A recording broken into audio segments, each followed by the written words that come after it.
Hey guys, it is Tanya. Welcome back to the channel and welcome to another speed build. Today I am building a house slightly inspired by the house that is in the painting that came with the paranormal stuff pack. That's why you can see the painting on the front of the lot. I wanted to be inspired by the shape of it, and I just started with that and then kind of let it go and did whatever felt right. But the initial shape is definitely inspired by that photo. So this is going to be a Victorian home in the world of Forgotten Hollow. I decided to build here because I never build here other than for Halloween, although it is technically October now. I wasn't really going for like a Halloween look. I just wanted to make a really beautiful Victorian home, and I hope it comes across. I hope you guys do enjoy this. If you do and you would like to download this build, it will be available on the Sims 4 gallery. You can find it under my EA ID, which is Gryphi, Gryphi. You can also find it under the hashtag MissGryphi, and that information will also be in the description down below as well. Just working on the roof here now. I made like a third story just for the roofing. I didn't actually use anything up there, but it could be a cool spot if you wanted to put a ladder or something and actually have an attic space.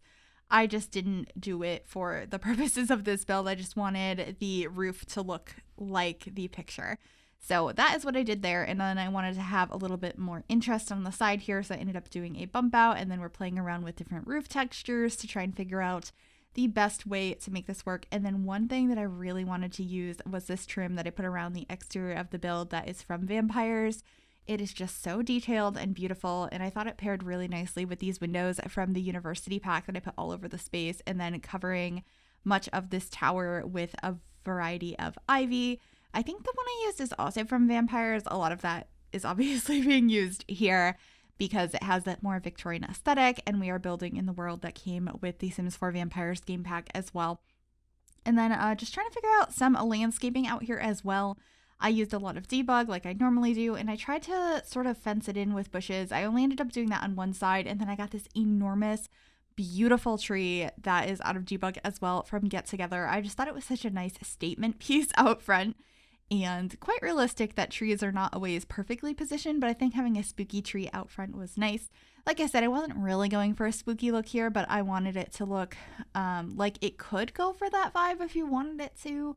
But I wasn't trying to make like a haunted, creepy space. It has a couple of cracks and tears and stuff outside, a couple of like trees that don't have any leaves and stuff on them, and some ivy growing up of the side of it, but I didn't think it looked particularly spooky, but you can let me know.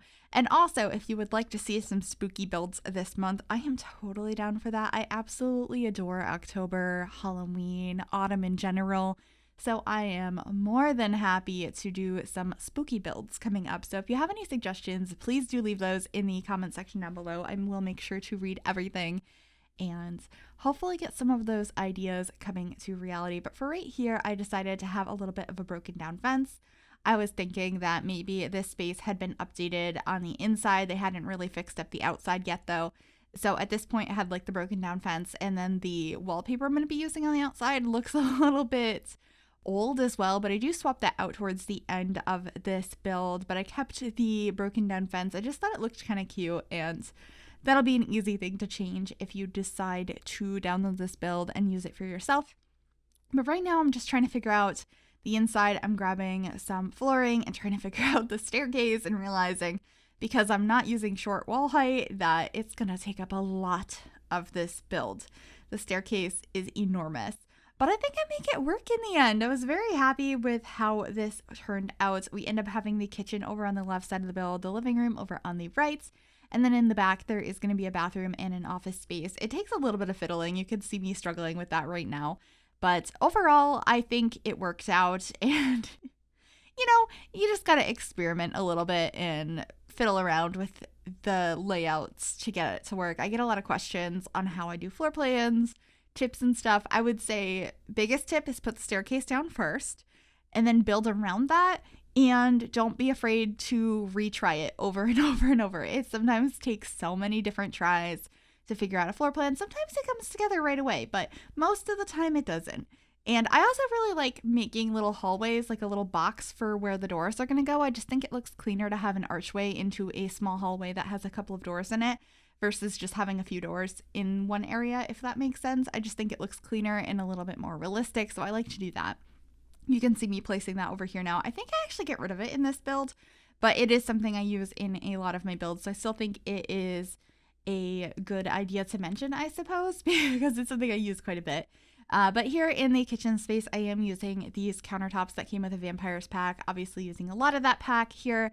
And I really like how this kitchen came out. It's a little bit of a different shape. It wraps around this corner here. I don't typically have counters that wrap around in this orientation. I will do like an L shape, but I don't usually have it do another turn like this. This is a little bit different for me, but I thought it came out pretty cute and left us with a fairly spacious kitchen that we could fit a dining table and everything in, because I didn't have a separate dining room for this build. And it's very, at least for the kitchen, it's quite like monochrome.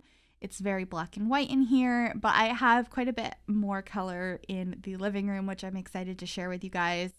But I did try to add a little bit of color with some plants and decorations throughout this space. And then I end up having some additional cabinetry over here and using some paranormal for those curtains. I think they're really pretty. And then the side table over here, which is from the cottage living pack. And of course I had to put the painting that was the inspiration behind this house hanging up somewhere in the house. So I thought this was a good spot for it here in the kitchen. But moving on into the living room, I was inspired by this rug and I love the colors in here.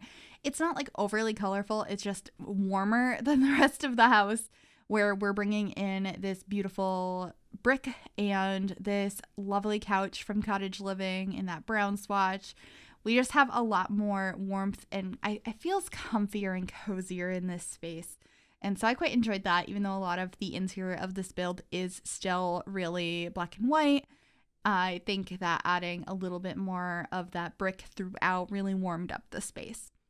And that's the bathroom, the downstairs bathroom, using mostly stuff from Vampires, with the exception of that towel rack that's on the floor that is from Get Famous. But I think this room worked out pretty nicely. I almost never use the Vampire set for the bathrooms. I actually really like the tub though. So that was a nice addition. And then I'm using the same rug here in this office space that I used in the living room, but in the purple swatch. I have a bunch of mirrors up above the desk. I think this room came out really cute in the end. I wasn't quite sure how it was going to turn out because it is a really small room, but I really like the purple accents. We have a chair in the corner from also the paranormal pack, and it matches nicely with that rug from Vampires. And then just getting a couple of paintings in here before we work on the entry space to this house. So just getting a side table. I think I grabbed the one from Cats and Dogs, if I'm remembering correctly. And I thought it would be nice to just add some flowers up here, another plant next to it. And that's pretty much it for the first floor. And so we are heading on upstairs to the primary bedroom. There are 3 bedrooms upstairs and 1 bathroom, and then there's 1 bathroom downstairs as well. So this is a 3-bedroom, 2-bathroom house. And so for the primary bedroom, I did end up using this bed from Vampires. I think it is such a stunning piece. It's not one I use very often because it's a very particular style. But of course, for this house, I felt like it worked nicely. Very black and white in here. I do like that though. I think it's very fitting for the style of this house, and it's nice to do that. That's a little bit different for me nowadays. I used to do so much more building that was black and white that just, it was hard for me to get away from that, but I feel like lately I use a lot more color in my interiors and exteriors, so it was kind of interesting for me to return to doing a build that was a little bit more on the monochrome side. So definitely let me know what you think about that. I also think there was a little bit of warmth added in here, just like the rest of the build with that brick. And then we just have a mirror. And then the other 2 bedrooms, we're going to have a kid's bedroom and a baby's room. There's this beautiful bassinet that comes with Realm of Magic. So I definitely wanted to use that in this space. There's also one that came with Vampires. I can't think of what it looks like off the top of my head right now, but I really like this one from Realm of Magic. So I wanted to build a baby's room based on this particular bassinet. And this is the room that actually has the tower, so it's a very tall room. You could probably add flooring to the floor above this and make it a 2-story room, maybe make it into a library or something. It doesn't have to stay as a nursery, but that is just how I decided to decorate this space. And struggling to find a swatch of the rocking chair that works. Nifty Knitting just has some really funky swatches. But I decided to, paint the walls, and we have a dresser mixed with an ottoman to have a bit of a changing table. And there's some toys and stuff on the floor. And then I'm going to be changing up the wallpaper to match a little bit better with the rest of the style of this house and get a couple of paintings. And then that should be it for this room. And then I think we're going to be moving on into the kids' room after I place one more painting. Let's see if I'm right. Is that it for this room? Yes, it is. So we're moving on here, and I end up using this bed from Seasons, this like canopy bed in red and black. It is so pretty. I always forget that this bed even exists. And then I definitely don't realize a lot of the swatches exist on it because I don't ever use this bed. But I really like it, and I'm probably going to start using it more. I think it is such a statement piece and adds so much personality to a room. So I really liked how this one came out. I have some like paintings up above the bed of like cats and dogs. I was thinking maybe this sim was really into pets, and maybe they want to be a vet someday, or they just really love animals. Either is totally valid. And then I'm getting just a dollhouse in here, and I think a dresser and stuff. And that's pretty much it for this video and for this build. I hope you guys enjoyed this. Please do let me know what you think in the comments down below. You can also like and subscribe if you haven't already. I would super duper appreciate that. And then if you click that bell, it'll let you know when I upload. It'll notify you. Thank you so much for watching, and I will see y'all soon. Bye, everybody.